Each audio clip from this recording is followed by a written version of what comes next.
Hello everybody, this is Secondhand Dan coming to you from my over the secondhand store apartment land. I'm kind of getting in something a little bit over my head here. Let me show you what's up.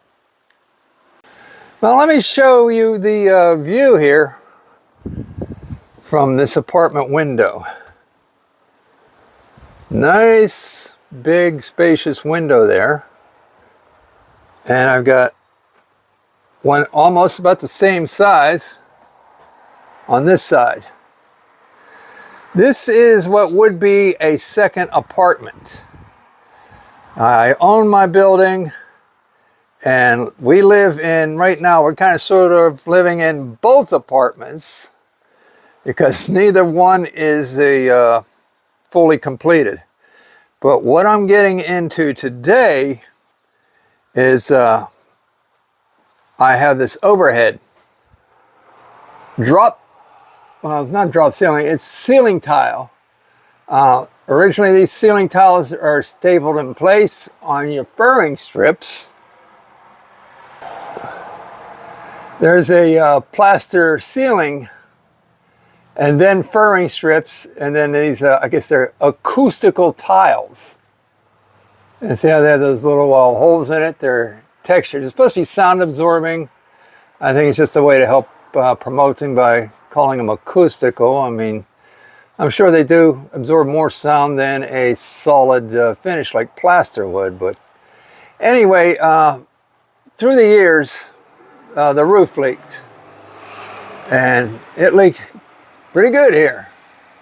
You can see holes in the plaster. And look at that old-timey paint up there. What is that? Avocado green, pea green. Anyway, I want to make this room livable again. And you can't help but get the heebie-jeebies if you're spending some time in here and you have to look up at that. So I got this scaffolding here. Little guy's pretty convenient. It blue part folds up flat, and of course I have 2x6s on there, and I've carefully marked it scaffold so it doesn't ever get used for any kind of wood when it's in storage. A lot of times I'm looking for a piece of wood when I'm working on a project. I had wanted to use this piece of wood underneath that microwave for something, but then I realized it was too warped and twisted, so I just went and bought a new piece of wood. Well, the finer points are, I think I counted them off. Let's do it together. Like 1, 2, 3, 5, 6, 7, 8, 9, 10, 11, 12, 13, 14.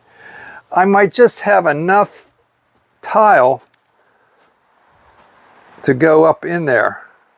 If not, I might end up just putting a piece of drywall up there. And if I go with drywall, I'll just cut a perfect line all the way across and then put the drywall up there. Now this wall is actually mitered. This corner is the far corner, and as you go across the room, the corner starts to come in this way. So the front of this building, when you're outside, is at an angle. And oddly enough, even the outside wall is at an angle. It does have two right corners, this wall behind me. And when it meets the back wall of the building, that's a true 90 back there. So it's been interesting living here. I guess the property, the space that they had for the property, and to get the maximum size building on it, they had to do that. I've been told at one point that this was a VFW. Downstairs was, I've been told it was a television business.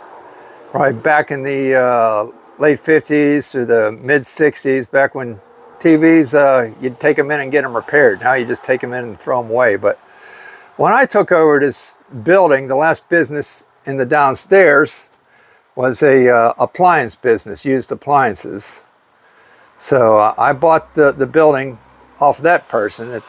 They weren't renting, they owned the whole building, and I got it for a good price, and I've been here for 20 some years. So I've been liking this building a lot. I put these doors over here so as to separate this space. Like I said, we're utilizing 2 apartments right now, the wife and I.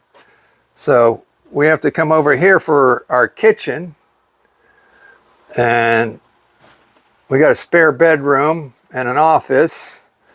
And this is the bathroom we use, well, 50% of the time, because the bathroom across the hall doesn't have a commode in it right now. I'm reworking that one across the hall next to that furnace, but the shower works over there, but the shower doesn't work over here. So, and if I did get both apartments running as individual units, I would not be quick to have somebody live here, because I still like my privacy and my space, and especially if you just rent out to the public. If I did any renting, it would have to be a very close friend or relative. But the reason for going ahead and starting on the ceiling, it's not going to leak anymore. I had the roof replaced years ago with a PVC roof, which is like, instead of a rubber roof, rolled rubber, it's a rolled vinyl and product, and they vulcanize it together with heat. So the building's been pretty tight ever since they put that on there. But I got so many projects. But let me show you. The project here, like I said, not only replacing tiles, I got to pull out staples. There's some staples that were holding in the old tiles, so to get everything to sit flush again, I'm going to have to pull those out. And I'm going to have to drop this molding down so I can't wedge a tile in there. So I have to take that molding all the way, at least there's a seam over there. And I'll probably take this molding all the way to the end of this window. There's another seam. Pull those down. So I'm in over my head. It's going to be a dirty job, but let's get to it. Right now, this is what I'm using to pull the staples. A pair of vice grips. And I use the term loosely because these say made in China. So vice grip is a brand name. And some people just call these locking pliers. But most people call them vice grips regardless. Like you call a tissue, whether it be a Kleenex, it's technically a facial tissue. But everybody tends to call them Kleenexes regardless of the brand. This is making a mess, but nothing we can't just sweep up and throw in the trash can. And I thought about getting a drop cloth, but I don't know where one is right now. What really got me a little perturbed is I was looking for what I call the Wonder Bar. It's like a flat crowbar, and so I couldn't find it, and I thought I owned like 3 of them. I literally have, I'm sure, easily a ton of tools. Now that's between, not even counting the toolboxes, but all the hand tools and all the power tools and all the garden tools. And literally, if we weighed them, there'd probably be a ton of tools.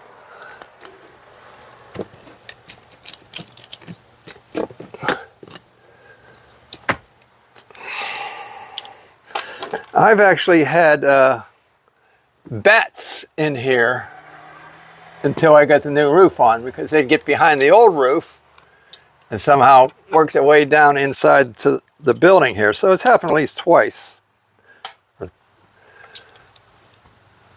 No, they weren't in my belfry. I don't have a belfry.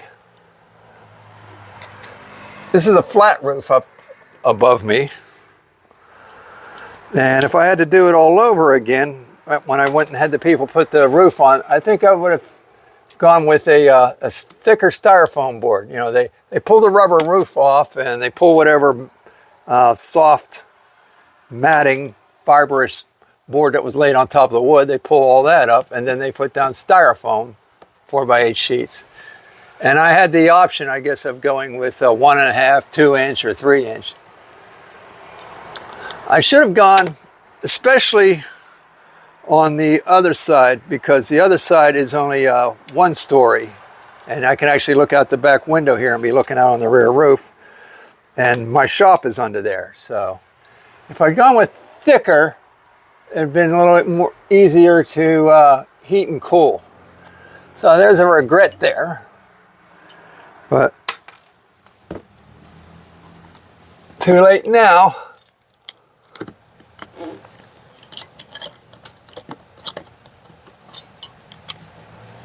All right, well, this is going to be a while.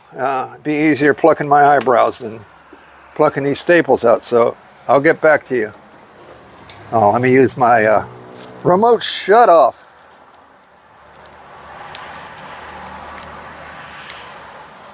Remote shut-off.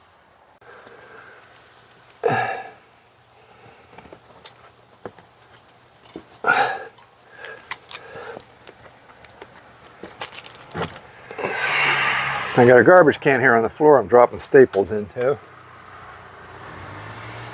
All right, well, let's go ahead and see if we can't wedgie this thing down. I mean, technically speaking, this room could use a whole remodel. We got the paneling on there probably from the mid-70s, and the ceiling tile is definitely old school. There's another hole down there that needs repaired, but life is short, and I don't want to invest too much time and money into this place because I can only get so much back. I'm trying to pry this off. Let me get the bigger pry bar.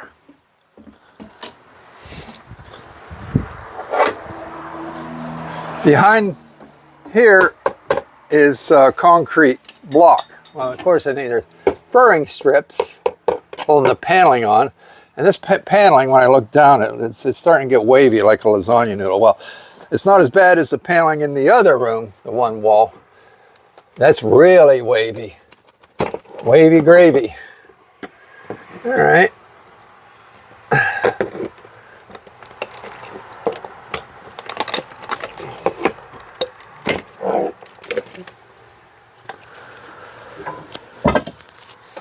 That way, when I go to put the tile up here, I just go whoop, not try and steer it in there because I don't think that'd even be possible because I have to start out here at the tile and fit it together as I go.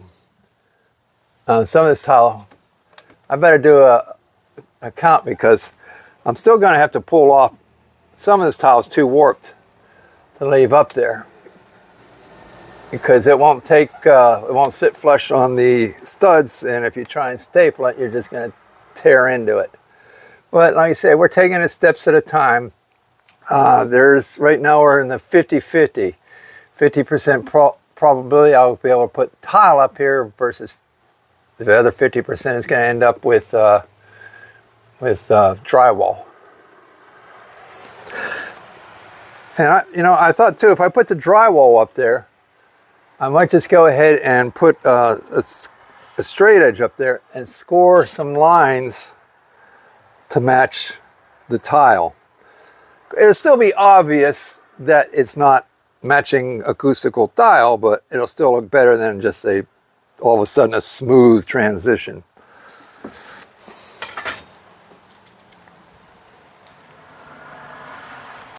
Now you can see these tiles are actually like tongue and groove flooring. So you just can't nail this up without sliding the other one into it and into this one. So this one's definitely going to have to come down.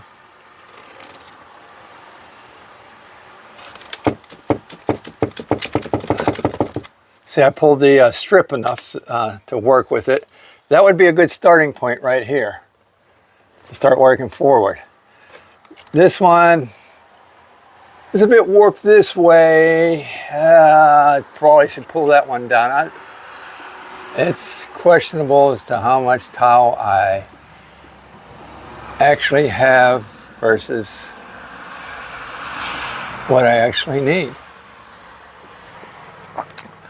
Well, after trying to pull out some staples, and there was even some liquid nails glued up there on the furring strips, and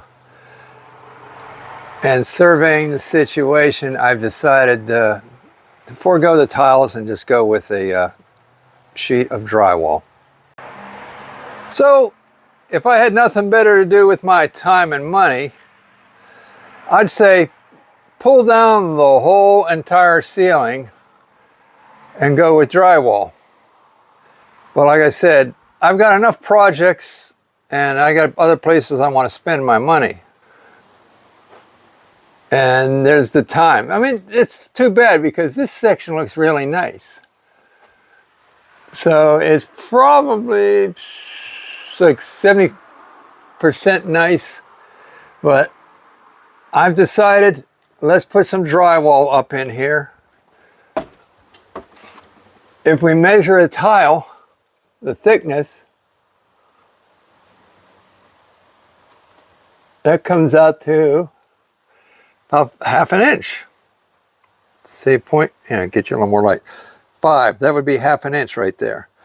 So I've got a piece of ½ inch drywall down there, downstairs, cut off from another sheet. I've got other pieces around. So I'm going to come out, I think 36 inches, which is about to this tile here. And I'll have to cut this one, pull out that one, cut that one, pull out that one. So it's still a dirty job, but I think this is the least amount of grief I'll get, is just cutting a piece of drywall and placing it up there. So it's going to be close to a full sheet. If I start in that corner there, I think 7 foot takes me down to about right here. So we'll eliminate this row.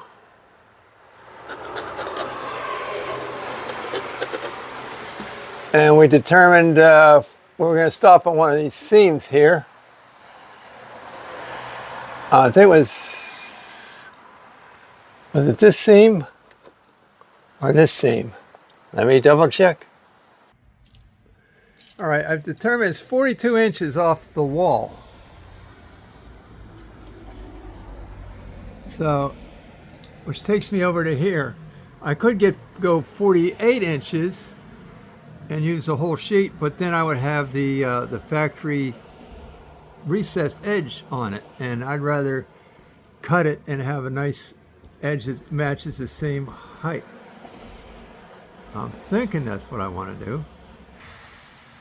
All right, what we got going on is a permanent temporary solution to a long time problem. You can see I've squared up the tiles, which means every other tile got cut in half. Whole tile, half tile, whole tile, half tile.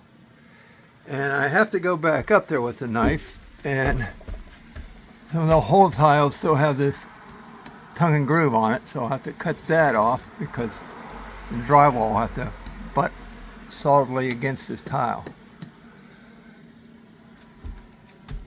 There's another one over there I'm going to have to cut off. So, que sera, sera.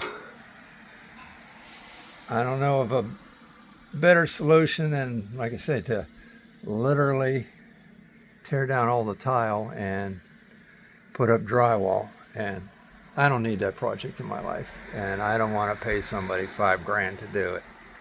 I had a scrap brush. You can see I've cleared the area for a piece of drywall. I say it's like 7 feet by 42 inches. What I'm doing now is I'm pulling out some of the staples that are still holding pieces of tile so it doesn't cause the drywall to bulge down. But it's a dirty job.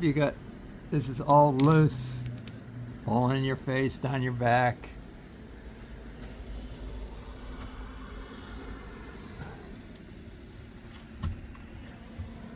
You know, I love my building.